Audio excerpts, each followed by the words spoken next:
Let's talk about the construct of the 12 lead ECG. So this summer we've been going over placement and so forth, and it's very important.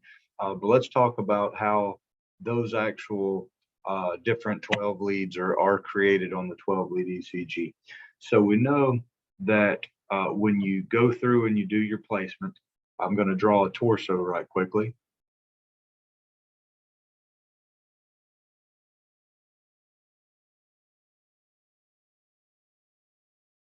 So we know that typically your 12 lead ECG, you're going to place, you've got 10 electrodes. 10 electrodes are going to create the 12 leads. So you have 10 electrodes. 10 electrodes are utilized to create the 12 leads. The 12 leads, you have 3 standard limb leads. You have 3 augmented leads, and you have 6 precordial leads, or chest leads, or V leads. So these are leads 1, 2, and 3.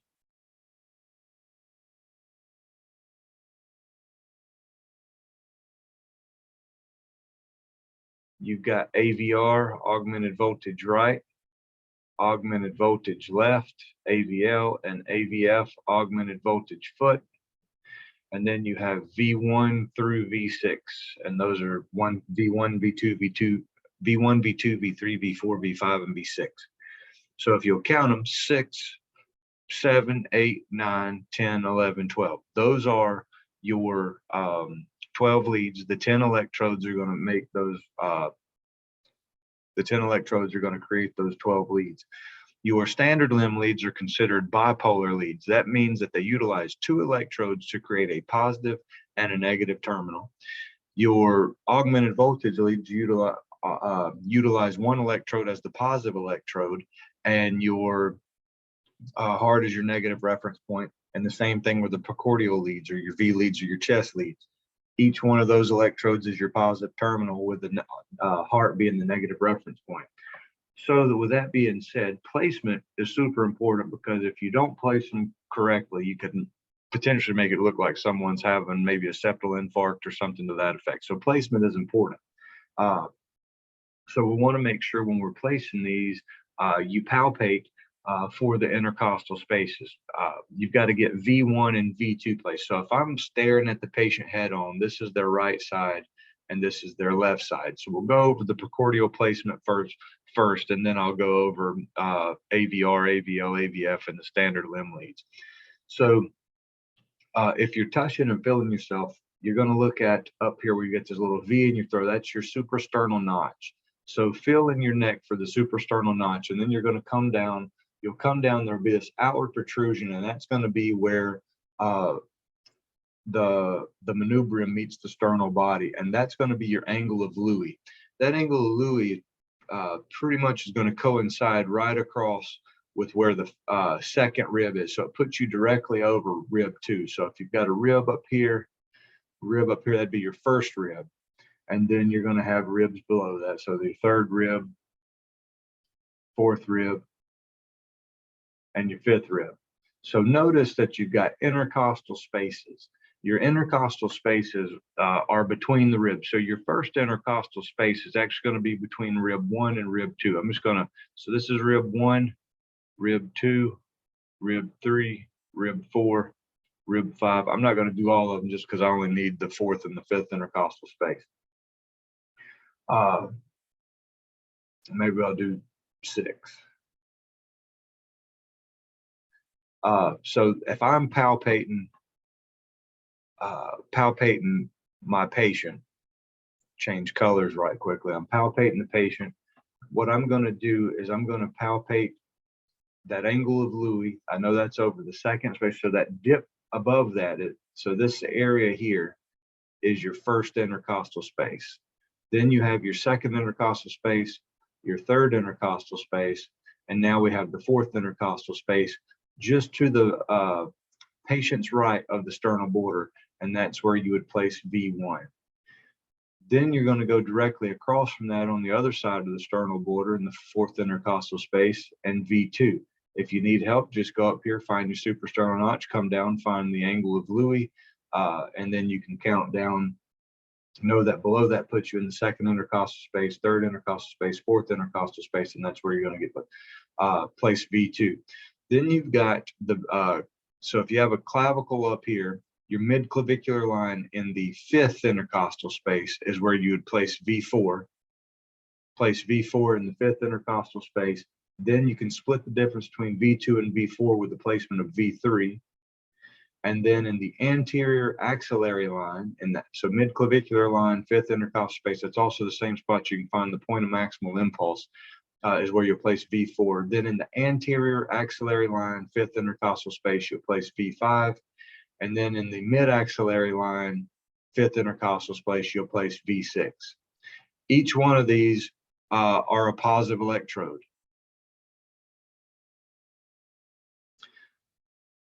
It's important to be able to know which is the positive electrode, which is a negative electrode. Now remember, these are unipolar leads, so they only utilize one electrode. That one electrode is positive, and it looks back at the heart as your negative reference point. So these are your 6 precordial leads. These are V1 through V6. So if we were to come out here, and I'm going to draw a stick figure. So if I were to draw a stick figure and we did the standard limb leads out here. So you have on the right side again over here, left side over here. Let's change colors. So if I were to place on the right wrist an electrode, on the left wrist an electrode, on the left foot or left ankle an electrode, and the right ankle an electrode. Those are my 4 other electrodes. So I've got 6 electrodes here. I have 4 electrodes that are here, and the machine knows how to configure these so that we create the different leads that we want. So it's out of these 4 electrodes, we're going to be able to get the standard limb leads. We'll also get the augmented voltage leads as well. Your standard limb leads are bipolar leads. That means you're going to utilize 2 electrodes to create a positive and a negative terminal, while those augmented leads are going to be unipolar. That means they're going to just utilize the one electrode and the heart as a negative reference point. So then if we create standard limb lead 1, your right arm is negative while the left arm is positive, and there's going to be a line formed between the 2 of these. So this is standard limb lead 1. Let me change colors. We change colors, and now we're going to create 2. Your left arm, or excuse me, your right arm is negative while your left foot is positive. There's a line formed here. This is standard limb lead 2. Change colors. We have the left arm now becomes negative while the right arm, excuse me, the left arm is negative while the left foot remains positive. There's a line created here, and you have standard limb lead 3. Left arm being negative, left foot being positive. Notice that this electrode over here is never really messed with, and this would just be considered your ground electrode. Ground is usually green, so I'm just going to color that in green. So that would be your ground electrode. So there's really no lead that's created from that, but it's considered your ground electrode. So you have standard limb lead 1. Again, it utilizes 2 different electrodes. So the electrode on the right wrist, the electrode on the left wrist, they create your standard limb lead 1. The electrode on your right wrist, the electrode on your left ankle or left foot create standard limb lead 2, and then the electrodes on your left wrist and your left ankle create standard limb lead 3. And again, those are bipolar because they utilize 2 electrodes. So then if we were gonna create another stick figure,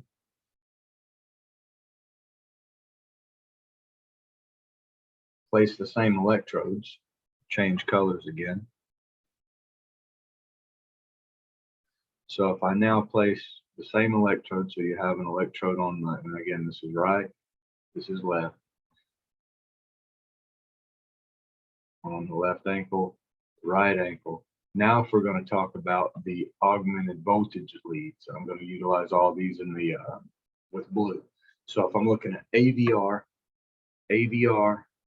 augmented voltage right is going to create a positive terminal, and we're going to look back at the heart at a negative reference point.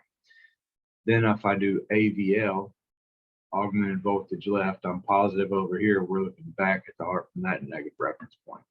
And then if I do AVF, augmented voltage foot, we are positive here. We're looking back at the heart from that negative reference point. So then if we were to, let me change colors and superimpose, let's see here, superimpose, I haven't used black, let's use black. So if I superimpose AVR, AVL, and AVF on the standard limb leads, you got AVR, positive, AVF, that's positive, and AVL, that's positive. And all of these are going to go back to the heart as a negative reference point. You'll notice there's a triangle that's formed. It's called Einthoven's triangle.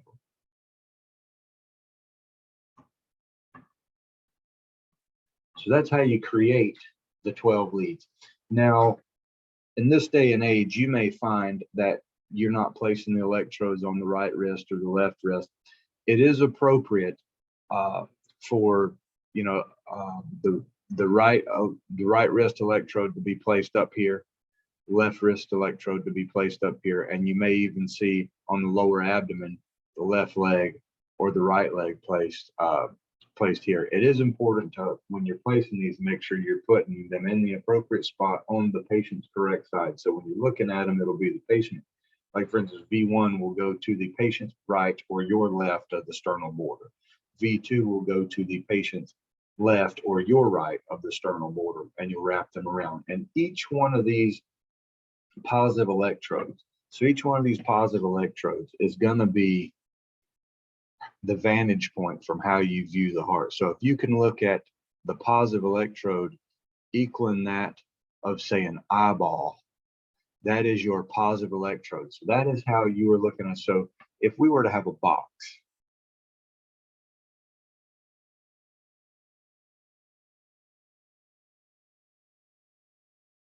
so if we had a box and that box is sitting in the middle of the floor, you know, and you have, look at how all these leads are created.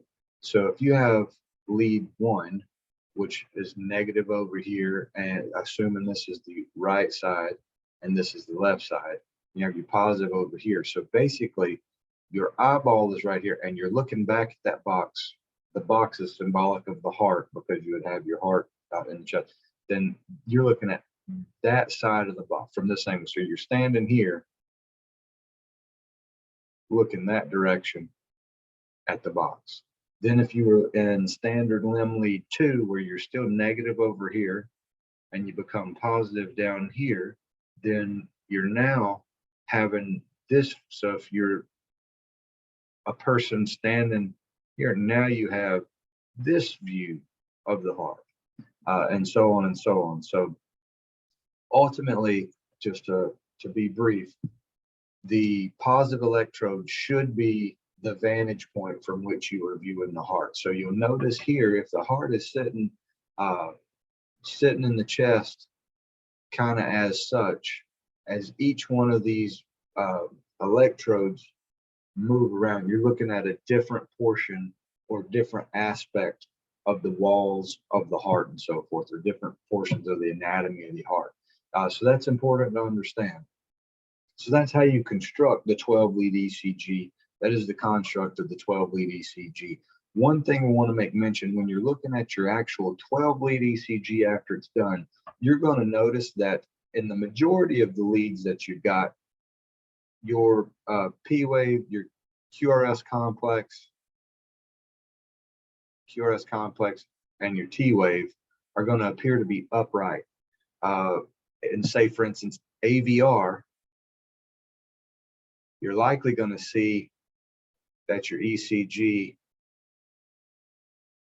looks like that. So it's upside down. Reason being is because when you have the heart sitting in the chest, you know it's split up into your right atrium, left atrium, right ventricle, left ventricle. But we also know that there's an electric circuit inside of it. Let me change colors.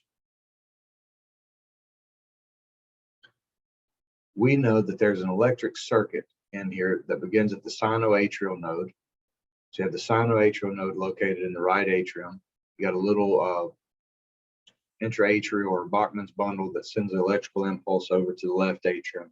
And then you've got these internodal pathways that connect to the atrioventricular node.